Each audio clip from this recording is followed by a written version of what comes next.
सोमवार का व्रत है, पशुपतिनाथ का व्रत है, 16 सोमवार का व्रत है, संकट सोमवार का व्रत है, प्रदोष का व्रत है, शिवरात्रि का व्रत है। उस दिन बेलपत्र को, जिस दिन आपका व्रत होता है उस दिन बेलपत्र को नहीं तोड़ा जाता। इतना सुंदर वर्णन है, जरा सुनिएगा शिव महापुराण का, लिंग पुराण का ये वर्णन, शिव पुराण का, स्कंद पुराण का ये वर्णन, ध्यान रखना।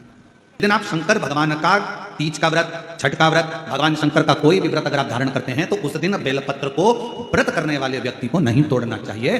व्रत आज है तो बेलपत्र को एक दिन पहले तोड़कर रख लेना चाहिए। क्यों?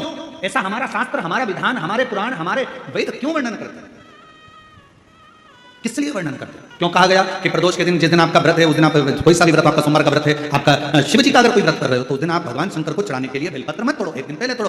क्यों कहा गया? हमारे शास्त्र क्यों कहते हैं कि पशुपतिनाथ का व्रत कर रहे हो तो बेलपत्र को एक दिन पहले तोड़ना, सोमवार का व्रत कर रहे हो तो बेलपत्र को एक दिन पहले तोड़ना, प्रदोष का व्रत कर रहे हो तो एक दिन पहले बेलपत्र को तोड़ना। एक दिन पहले उस बेलपत्र को क्यों तोड़ा जाता है? जिस दिन हमारा व्रत रहता है उस दिन हम बेलपत्र क्यों नहीं तोड़ सकते? तो हमारा शास्त्र कहता है, शिव महापुराण वर्णन करती है कि जिस बेलपत्र की पूजन आप साल भर में अगर एक दिन भी आपने बेलपत्र को जल चढ़ाया है, एक दिन भी बेलपत्र को नमन करा है, एक दिन भी बेलपत्र के वृक्ष को यदि तुमने पूजा है, साल भर में एक दिन भी आपने अगर बेलपत्र की आराधना करी है, तो आप जब जब सोमवार का व्रत रखती हो, प्रदोष का व्रत रखते हो, आप जब जब शिवरात्रि का व्रत रखते हो, आप जब संकट सोमवार का व्रत रखते हो, पशुपति व्रत रखते हो, तो तुम्हारे उस व्रत को सफल बनाने के लिए बेलपत्र का वृक्ष भी तुम्हारे लिए व्रत रखता है, जिससे तुम्हें फल की प्राप्ति।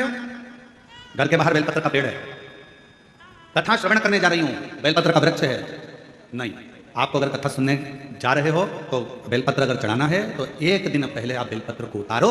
कथा सुनने के लिए जा रही हूं और बेलपत्र रास्ते में से तोड़ लिया, कथा में जाकर बैठ गई, बेलपत्र शिव पुराण को समर्पित कर दिया या कथा में समर्पित कर दिया, या विचार करा कि मेरा बेलपत्र व्यासपीठ तक जाएगा, झोली में डाल दिया। ध्यान रखना, कथा सुनने के लिए आ रही हो, सामने बेलपत्र का वृक्ष दिख गया, उसको झुककर प्रणाम करो, नमन करो और कहो, मेरे बाबा, मेरे शंभु, आपका दर्शन कर जा रही हूं। मैं जानती हूं इस बेलपत्र के वृक्ष में गौरी शंकर है, मैं जानती हूं इस बेलपत्र के वृक्ष में नारायण लक्ष्मी है, मैं जानती हूं इस बेलपत्र के वृक्ष में 64 योगिनियां है, मैं जानती हूं इस बेलपत्र के वृक्ष के तने में स्वयं कुबेर बैठकर साधना करता है। इस बेलपत्र के वृक्ष को मैं नमन करती हूं। बाबा, आपसे प्रार्थना करती हूं कि मैं कथा सुनने के लिए जा रही हूं, जब मैं कथा सुनकर वापिस आऊं ना, हे बेलपत्र महारानी, हे बेलपत्र के वृक्ष, हे शंकर, ऐसी कृपा करना कि मेरी खाली झोली को भंडार से भर देना, उसको नमन कर।